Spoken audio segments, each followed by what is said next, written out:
Came across a really interesting series of posts from someone who voted for Donald Trump and then recorded videos explaining why he's already regretful. You're seeing him on screen there, and we'll get to that. First, though, right before clicking record on the segment, I came across a different story that I want to tell you about, and then we'll get into that guy's story. And this is about someone who is having their husband potentially deported, and their husband is a legal resident.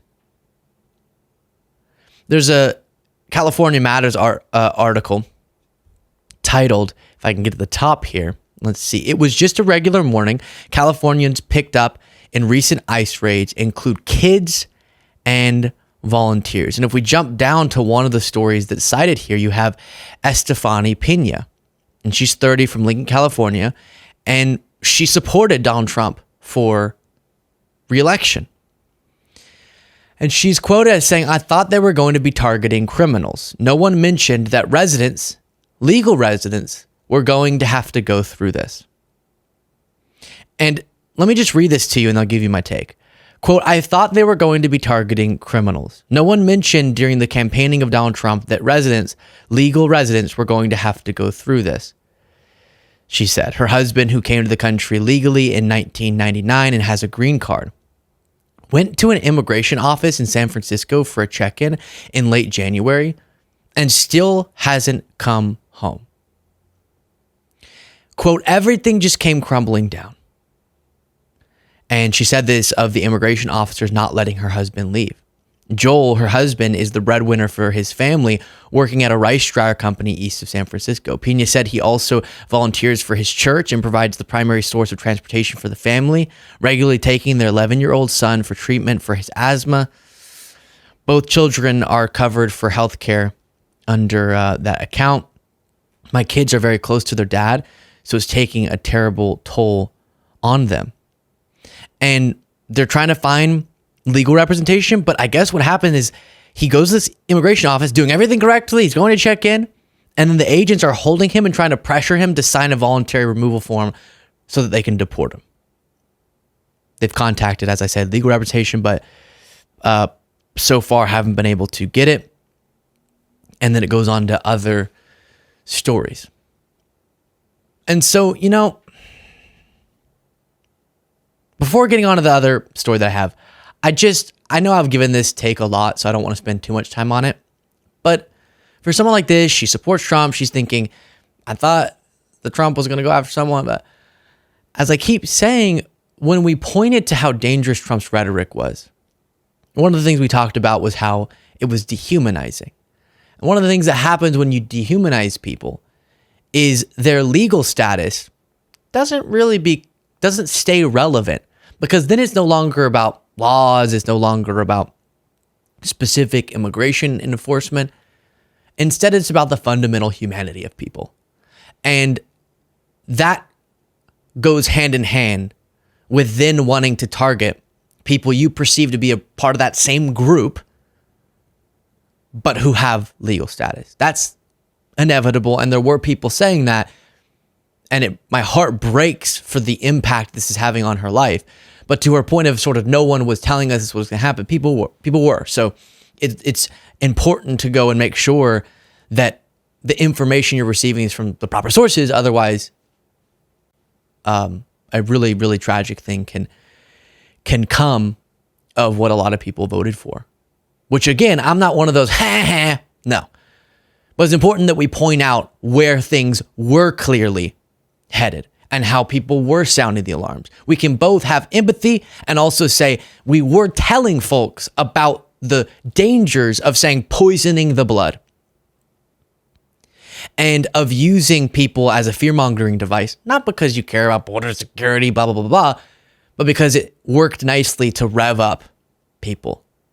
Again, as a fear-mongering through dehumanization, which then is going to spread out to all people, again, who are perceived to be, by the ones fear-mongering, as the same. And then, when one other little note, everyone heard about the Springfield thing, right? Let me read that quote again. She said, "I thought they were going to be targeting criminals. No one mentioned that legal residents, were going to have to go through this." She's saying no one mentioned, which I want to specify, the whole Springfield, they're eating the cats and the dogs, led to Trump saying and Vance reiterating that they wanted to take away the legal status. Take away the legal status of the Springfield residents. Those were examples of people who did have legal status. And they were saying we need to deport them. At one point, Trump said he wanted to deport these Haitian immigrants who had legal status to Venezuela. Didn't make much sense, but that's what he said. And so we do have to pay attention to what it is that's being said so that we can vote accordingly. And that's the big takeaway from segments like this. But again, my heart breaks, and it's disgusting that they'd be trying to pressure someone essentially against their will to be deported. But moving on to another person who is having regrets. This guy's name is Ken, and I have a few videos for you. All I can say, I was a dumbass, voted for Trump only because of my beliefs. People around me encouraged it. I can think for myself, yes.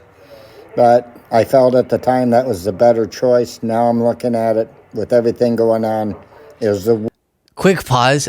I say all of what I'm about to say with love, as you know, but sometimes little silly things I want to point out.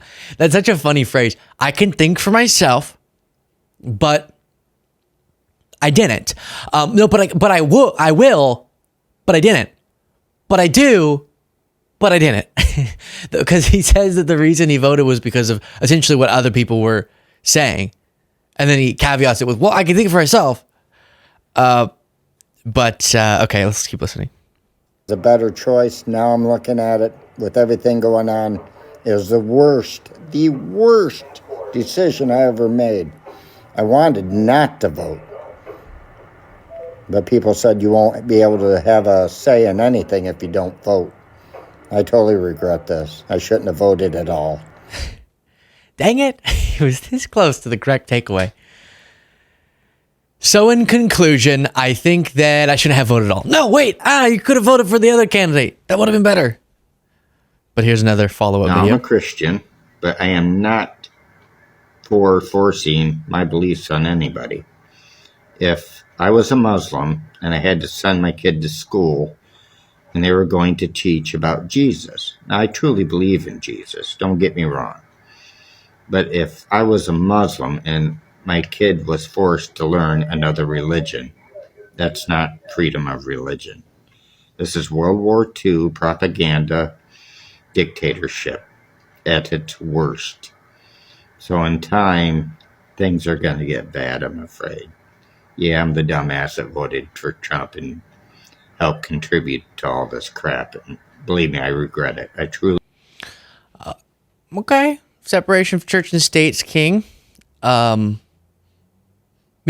it's really important that I'm not suggesting we have to go immediately woo, because real harm is being caused, and it's fine to have some anger towards people who will so casually express why it is they voted, what then they identify as the wrong way. So I get being upset with someone who this soon after the election goes, I shouldn't have done that.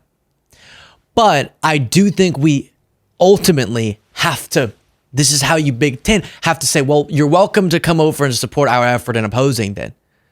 You're welcome to be a part of our movement if you align on some of these core principles. That's important because I see a lot of people who just want to go, bah, you suck forever. But we clearly didn't have a big enough coalition last time, so we need to have a big coalition with no compromising on our values.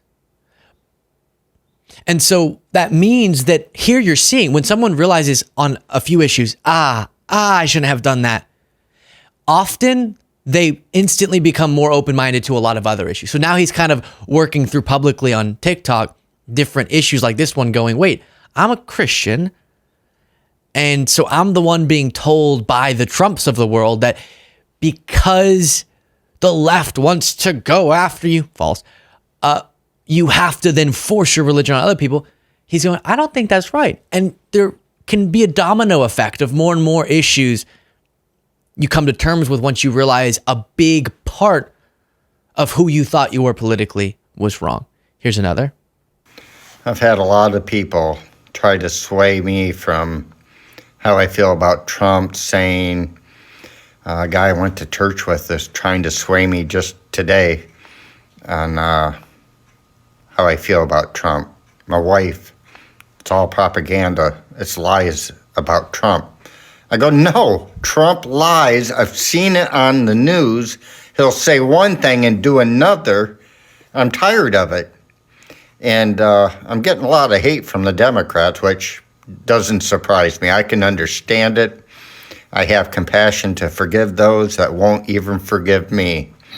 But it's difficult. I'm getting it from everywhere.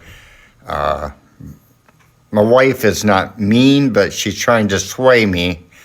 And so are my friends against Trump, regretting my vote.